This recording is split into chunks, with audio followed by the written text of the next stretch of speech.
Baru hari ini sempat beliau terima. Tadi alhamdulillah saya kira demikian ya.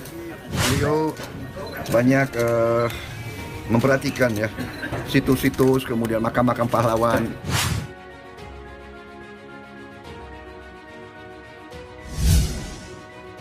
Kalau ketika ada yang nanya sama saya, ada Lutfi itu ulama bukan, tapi dia penceramah. Kenapa? Karena ulama harus bisa baca kitab kuning. Dan saya dapat membuktikan Pak Rukyanto bahwa nasab mereka itu salah. Nasab mereka tertolak. Dia bukan cucunya Nabi. Loh, Tengku, saya kasih jaminan 10 menit pertama Kiai Rukan. Iya, itu kan baru kata kamu sekarang. Loh iya, asalkan dia datang. Soal nasab Ba'alwi, saya kira saya sudah sampaikan dengan tandas.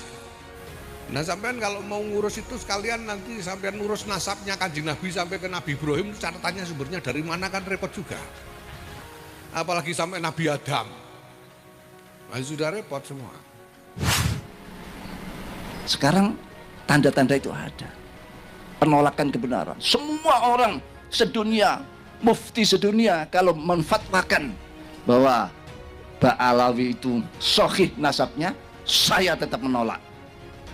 Ulama dunia ditolak. Ini ilmu macam apa semacam ini? Bukan ajaran kita semacam itu. Simpang siur terkait kasus nasab. Seluruh umat Islam, khususnya umat Islam di Indonesia, mempertanyakan keabsahannya.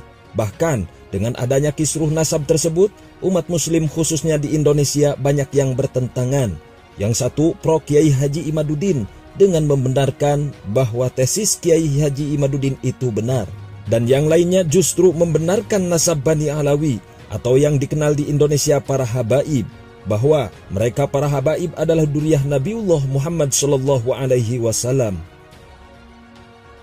Sejauh ini bisa kita perhatikan bahwa pemerintahan di negara ini belum menanggapi dan kayaknya tidak akan menanggapi, karena melihat kisruh nasab ini bukanlah ranah mereka, melainkan ranahnya para alimil ulama, para ahli-ahli nasab, para ahli-ahli ilmu di bidangnya. Oleh karena itulah, sejauh ini aparatur pemerintahan di negara ini belum ada yang terlihat mengemukakan tentang kisruh nasab tersebut. Di sisi lain, terlihat Prabowo Subianto sebagai Menteri Pertahanan yang akan dilantik sebagai Presiden Republik Indonesia. Beliau saat bersilaturahmi kepada Habib Lutfi bin Yahya, beliau sempat mengemukakan atau membicarakan tentang Habib Lutfi dan makam-makam keramat. Memperhatikan ya situs-situs, kemudian makam-makam pahlawan, banyak yang mungkin terlantar. Nah, beliau sama Komando Teritorial Angkatan Darat dari Kodim, Korem, beliau mengambil inisiatif memperbaiki. Ya, saya bilang saya sebagai Menteri Pertahanan, saya ikut akan mendukung. Pernyataan tersebut menjadi sorotan umat Islam terkhusus yang mendalami terkait ilmu nasab. Karena sebagaimana kita ketahui, yang pertama Habib Lutfi dinyatakan nasabnya terputus. Dan saya dapat membuktikan Pak Rukyanto bahwa nasab mereka itu salah. Nasab mereka tertolak. Dia bukan cucunya Nabi. Dan yang kedua, Habib Lutfi dituduh atau diduga telah memalsukan makam. Panotogomo palsu, ya, Panotogomo palsu. Eyang Ki Juru Matani fix ada di Kota Gede, ya, di makam urutan nomor 7 di sebelah kanan atas, di dalam kompleks makam Raja-Raja, bukan yang di sini. Oke, sekarang kita eksekusi, kita tandai. Bismillahirrahmanirrahim.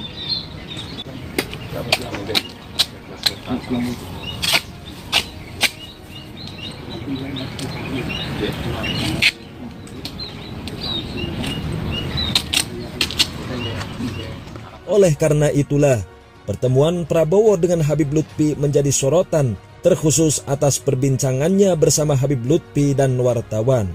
Presiden Prabowo yang terpilih untuk menduduki jabatannya 2024-2029, beliau mengunjungi atau bersilaturahmi kepada Habib Lutfi bin Yahya. Namun, kita tidak akan membahas apa maksud pertemuan itu. Yang pasti, pada saat pertemuannya bersama Habib Lutfi ada sesuatu yang sangat menarik. Saat diwawancarai, Presiden Prabowo menjawab dengan jawaban menyebut nama Lutfi bin Yahya dengan gelar Habib Lutfi bin Yahya. Artinya, rasa ingin tahu umat, rasa ingin tahu masyarakat Indonesia sudah terjawab bahwa pemerintahan tidak mempedulikan kisruh nasab tersebut. Perhatian Habib Lutfi sangat besar. Beliau ini salah satu ulama yang sangat merah putih, sangat NKRI. Ya. Yang lebih menariknya lagi, saat menjelaskan tentang langkah Habib Lutfi terkait makam keramat, dengan tegas dan jelas, Prabowo mengatakan bahwa Prabowo akan ikut mendukung Habib Lutfi atas perhatiannya terhadap makam-makam pahlawan yang terlantar. Alhamdulillah, saya kira demikian ya. Kita sudah hubungan lama, berapa belas tahun ya? Puluhan tahun sudah. Hanya pesannya banyak. Salah satunya? Ya, Salah satunya? jadi beliau banyak memperhatikan ya situs-situs, kemudian makam-makam pahlawan, banyak yang mungkin terlantar. Nah, beliau sama Komando Teritorial Angkatan Darat dari Kodim, Koran, beliau mengambil inisiatif memperbaiki. Ya, saya bilang saya sebagai Menteri Pertahanan, saya ikut akan mendukung. Jadi ada situs-situs, makam-makam yang monumen-monumen perjuangan yang sudah dirintis, mungkin saya akan ikut memperbaiki atau ikut menyelesaikan. Saya kira antara lain itu. Ya juga. Artinya, bagi masyarakat Indonesia, di sini sudah cukup untuk bisa menjawab rasa kepenasaran, terkhusus umat muslim di negara kita tercinta Indonesia. Adapun perbedaan pendapat untuk hal tersebut itu sangat biasa. Yang percaya sama Kiai Imaduddin, ya mungkin akan ikut Kiai Imaduddin. Dan yang percaya atas nasab habaib, maka akan berpegang teguh dengan keyakinannya. Sebagaimana kita ketahui, Kiai Haji Miftahul Akhyar sebagai pimpinan PBNU, beliau menjabat sebagai Rais Am PBNU atau pengurus besar Nahdlatul Ulama. Beliau menyatakan dengan jelas dan tegas bahwa pendapat tentang terputusnya habaib sebagai zuriyah Nabiullah Muhammad sallallahu alaihi wasallam, ajaran itu bukan ajaran kami. Sekarang tanda-tanda itu ada. Penolakan kebenaran. Semua orang sedunia, mufti sedunia kalau menfatwakan, misalnya ini ya, pernah melihat ya, menfatwakan bahwa Ba'alawi itu sahih nasabnya, saya tetap menolak. Ulama dunia ditolak. Ini ilmu macam apa semacam ini? Bukan ajaran kita semacam itu.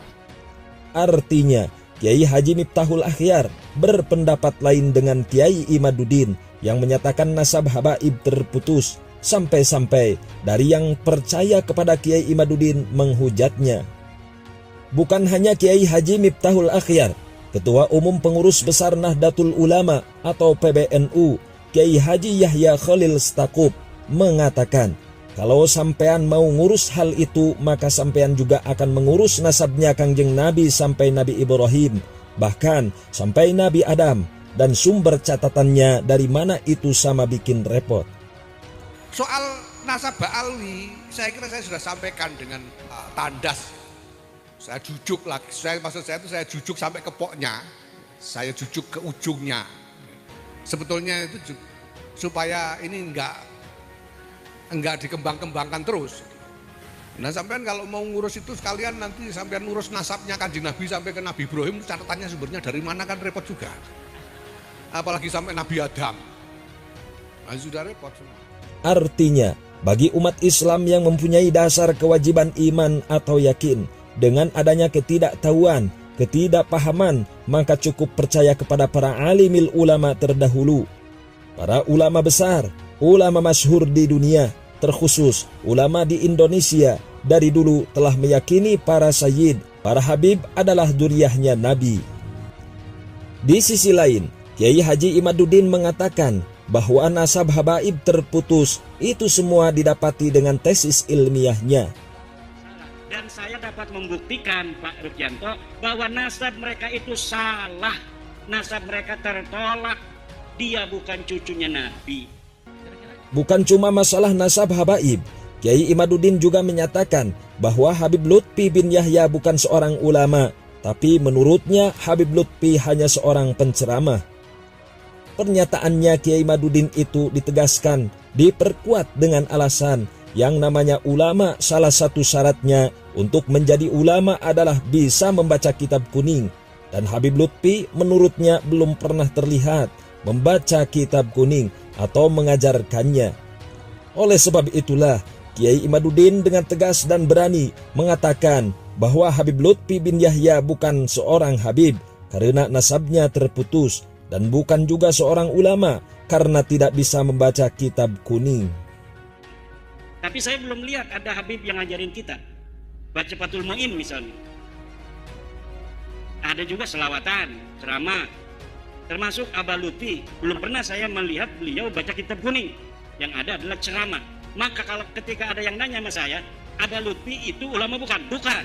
Maka kalau ketika ada yang nanya sama saya, Abah Lutfi itu ulama bukan? Bukan. Tapi dia penceramah. Kenapa? Karena ulama harus bisa baca kitab kuning. Pertanyaannya, apakah Habib Lutfi bisa membaca kitab kuning? Pertanyaan itu hanya bisa dijawab oleh Habib Lutfi dan para santri-santrinya dan juga orang-orang terdekatnya. Karena bila kita langsung memonis tanpa mengetahui, maka di sini akan menjadi sesuatu yang sangat buruk dampaknya. Itu milikmu, itu hakmu.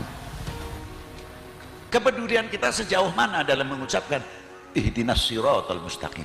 Lafadznya juga pakai jamak, bukan ihdini, tapi menggunakan apa? Ihdina, maknanya aja tunjukkanlah kami jalan yang lurus. Apakah itu untuk pribadi? Peduli antar kita al-mu'min akhul mu'min, al-muslim akhul muslim. Kalau tahu benar masalah ihdinas siratal mustaqim, nggak ada antar muslim itu ribut saja. Sementara untuk Habib Lutfi terlihat lebih memilih diam, walaupun banyak yang mencemoohnya. Oleh karena itulah, Ketua Umum PBNU Kiai Haji Yahya Khalil Stakuf mengatakan bahwa ujung-ujungnya akan husnudzon. Ini enggak dikembang-kembangkan terus. Ya itu kan udah banyak lah di YouTube itu. Saya bilang ini soalnya pokoknya nanti ujungnya sudah lihat. Ujungnya itu soal husnudzon.